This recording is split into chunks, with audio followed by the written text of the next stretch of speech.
জাকিরের কথা কি বলবো, তো মনে হয় ঘোড়া যেমন ঘাস চাবায়, জাকির এরকম চুইংগাম চাবায়, আর কিছুই না। বাংলাদেশের দিয়ে আর যাই হোক ক্রিকেট খেলা কখনো হবে না। আমি অনেক বিরক্ত, যেটা আমি মানে বাংলাদেশ সম্পর্কে খেলা সম্পর্কে শুনতে চাই না।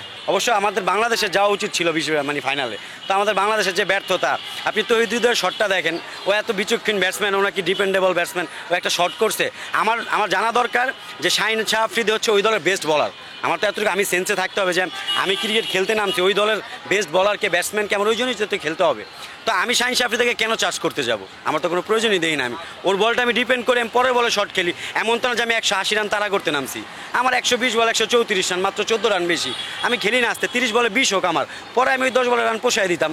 ও যে শটটা খেলছে এটা কোনো শটের কাতারে পড়ে। আর জাকিরের কথা কি বলবো, তো মনে হয় ঘোড়া যেমন ঘাস চাবায়, জাকির এরকম চুইংগাম চাবায়, আর কিছুই না। চুইংগাম একটা চাবায়, কি শট খেলছে আমি বুঝলাম না, মানে এটা কোনো শটের কাতারেই পড়ে না। ওর বুঝতে হবে যে আমি কোন ও দিছে, ওর যে মানে ওর নামটা আমি ভুলে গেছি বলারের, নতুন একটা বলার। তো ও যে দেখতেছে ওর অফিস টাইমে বল করতেছে বারবার, ওই কিন্তু ওই আবরার, হ্যাঁ, ও অফিস টাইমে বারবার বল করতেছে, ও দেখতেছে। তো কেন লেগে রুম নিব? ওর তো রুম নেওয়া দরকার অফ সাইডে, যে আমি যেহেতু লেগ সাইড খেলবো আমি রুম অফ সাইডে নিব, অফ সাইডে গিয়ে আমি শটটা পিক করবো। ও লেগ সাইডে চেপে ওর বল কেমনি পিক করবো? তো ওর মনে হয় কি ওরা কী খেয়ে খেলতে নামে আমি নিজেও জানি না। তো বাংলাদেশের ওদেরকে দেওয়া কী দরকার? হচ্ছে ভিসা চাই দিতে বলছে না, দুবাইয়ের মানুষজন ভিসা দিয়ে আসুক, ওরা এখানে মাটি কাটুক, এটাই সবচেয়ে বেস্ট অপশন ওদের জন্য আমি মনে করি। ভিসা তো দেয় না দুবাই, তা আমরা 20,000 মানুষ রিকোয়েস্ট করবো সরকারের কাছে যে এই 11 জনের ভিসা দেন, তো ওইটা ভালো হবে ওদের জন্য। আপনি জাকিরের শটটা একটু পর্যবেক্ষণ করেন, মানে খেলায় তো ও খেলছে, মানে ও যে এত বড় হার্ড হিটার একটা ব্যাটসম্যান, আমি অফসাইডের বল যদি আমি পিক করবো, অবশ্যই তো আমি অফে যায় পিক করবো বল, লেগে যায় আমি অফসাইডের বল কীভাবে খেলবো আমি?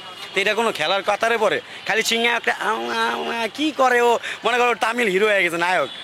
66 বলে একটা ছক্কা মারতে পারে না এশিয়াকে, কিসে হার্ড হিটার? এর চাইতে তো আমাদের সাইফ হাসান ভালো খেলছে না?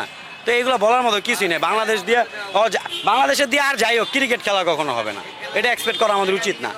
ক্রিকেট খেলা বাংলাদেশকে দেওয়া হবে না। ওদের আগে খেলা, আপনি অভিষেক শর্মাকে দেখেন, ইন্ডিয়ার প্লেয়ারগুলোকে দেখেন, অভিষেক শর্মা যে শর্ট করে, আপনি ওদের কি এক্সট্রা পাওয়ার? অভিষেক শর্মার শরীরের বডি দেখেন, আপনাদের জাকিরের বডি দেখেন, ওর সামনে ও কিছুই না। অভিষেক শর্মা টাইমিংয়ে খেলতে হবে, আপনার শর্ট খেলতে হবে, আমার কোন বল কোন দিক খেলতে হবে। জাকিরে অফসাইডের বল কীভাবে লেগ সাইড টানে? এটা কি কোনো, আমি এই জন্য বললাম ওদের দ্বারা ক্রিকেট খেলা হবে না, আর কিছু হইলো। এটা আবেগ থেকে বললাম ভাই, মানে ওদের দ্বারা ক্রিকেট খেলা হবে না, এতটুকু, আর কিছু বলার নেই আমার। আমি অনেক বিরক্ত, যেটা আমি মানে বাংলাদেশ সম্পর্কে খেলা সম্পর্কে শুনতে চাই না। সবচেয়ে কার খেলাটা খারাপ লেগেছে? কার খেলা কি, তা পুরো বাংলাদেশ টিমে একই অবস্থা। ওরা কেন যায়, তোরা তো কেন পাঠানো? এরা ওদেরকে ফাটায়, এই দেশে কিছু উচ্ছ্বাসিত মানুষ আছে, ওদেরকে দিয়ে টাকা পয়সা খালি ইনকাম করে একটা প্রসেস তৈরি করে।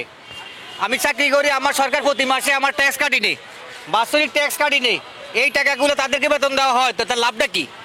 বাংলাদেশের জন্য এরা কোনো রকমের ইয়া না, শাস্তি না, ওদের খেলা বন্ধ করে দেওয়া উচিত। শাস্তির দরকার আছে কি? আপনি দরকারটা আছে কি এর পুরো জুলুম করা? আপনার সরকারিভাবে ওদের খেলা স্থগিত করে দেওয়া উচিত, 2 বছর হলে স্থগিত করে দেন খেলা, অনেক ভালো হবে। হ্যাঁ, অবশ্যই শিখবে। আমি যখন চাকরি করবো, আমি যখন 2 মাস বেতন পাবো না, তখন আমি চিন্তা করতে হইব যে না, আমার বেতন তো ফ্যামিলি চালাইতে হইব, তখন যাই আমি চাকরি ঠিকভাবে করবো, সেম একই কথা।